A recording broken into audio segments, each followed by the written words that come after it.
In the village of Akanmora, there was a woman so lazy that even her shadow refused to follow her when she walked.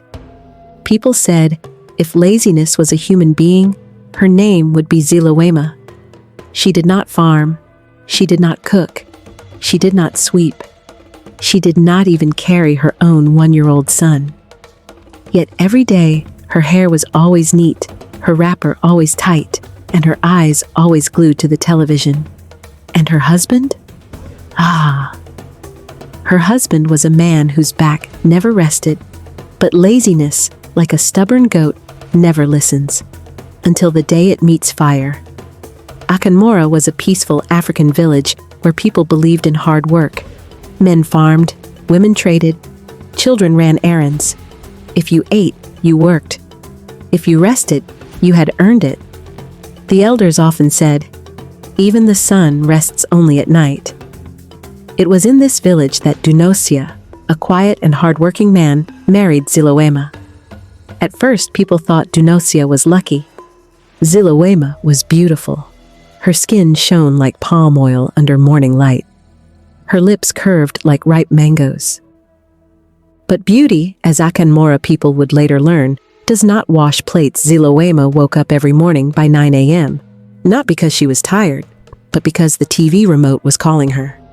She would stretch like a cat that never hunts, then shout, "Dunosia, where is breakfast?"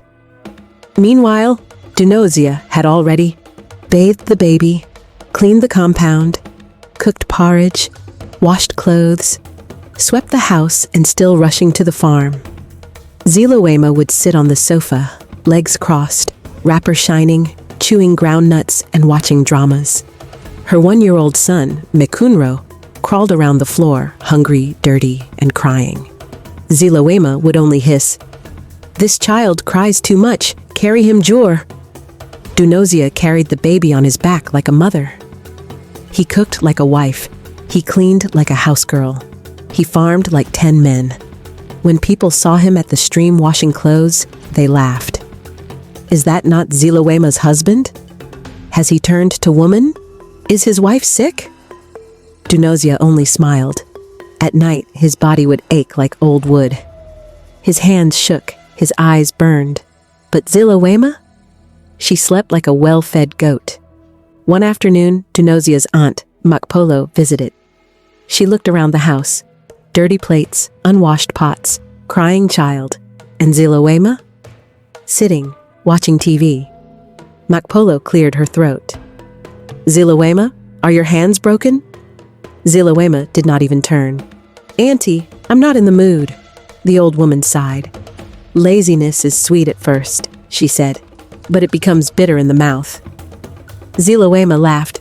"Auntie, life is to enjoy." One day, Dunosia collapsed on the farm. Not hunger, not sickness, overwork. They carried him home. He lay like a fallen tree. Zilawema screamed, not out of love, but fear. Who will cook? Who will wash? Who will carry the baby? For the first time in her life, Zilawema entered the kitchen. She looked at fire like it was a wild animal. She looked at pots like enemies. She tried to cook. The soup burned. The rice turned to stones. The baby cried non-stop. Zilawema cried too. That night, hunger slapped Zilawema hard. She tried frying yam. She burned the pan. She tried boiling water. She forgot it on fire. Neighbors laughed when smoke covered the compound. "Fire has rejected Zilawema. Even wood refuses her." Her baby soiled himself. She tried cleaning him. "Eee! This thing smells!" Zilawema ran outside. That night she slept hungry. Dunosia slowly recovered. But he did nothing. He sat, he rested, he watched. Zilawema woke up early. Firewood refused to cooperate. Baby refused to stop crying. House refused to stay clean. Her body hurt.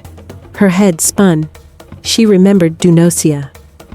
Is this how he felt every day? 3 weeks passed.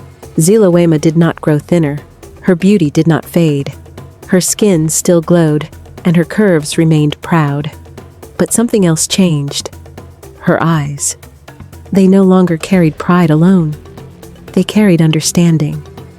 She woke up early now, not in pain, not in suffering, but with intention. She swept slowly. She cooked carefully. She rested when tired. And still, she looked beautiful. That was when the twist came. One afternoon, Zilawema overheard women gossiping at the stream. "Dunosia is a rare man," one said. "He did not send his wife back to her father's house. He did not marry another woman. He waited." Another woman laughed softly.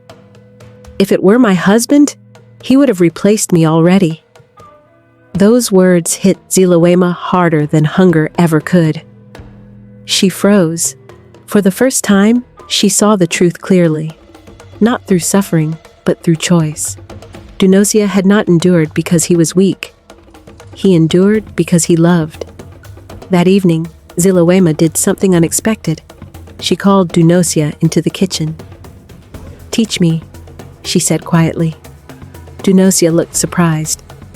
"You mean now?" She nodded. They cooked together. She learned how to wash rice without wasting it, how to season soup gently, how to carry mekunro without hurting her back. When her hands tired, Dunosia took over. When his back ached, she continued. They laughed when the soup almost burned. They laughed when mekunro clapped for no reason. That night, Zilawema knelt, not because she was broken, but because she was aware. "I was foolish," she said. "I ate comfort alone while you carried everything." Dunosia lifted her immediately. "No," he said gently. "Marriage is not a courtroom. It is a journey." From that day, they walked together, not as master and servant, not as victim and offender, but as partners. And in Akanmora, people noticed. They said, "Zilawema did not change because life punished her. She changed because wisdom found her." And that made all the difference.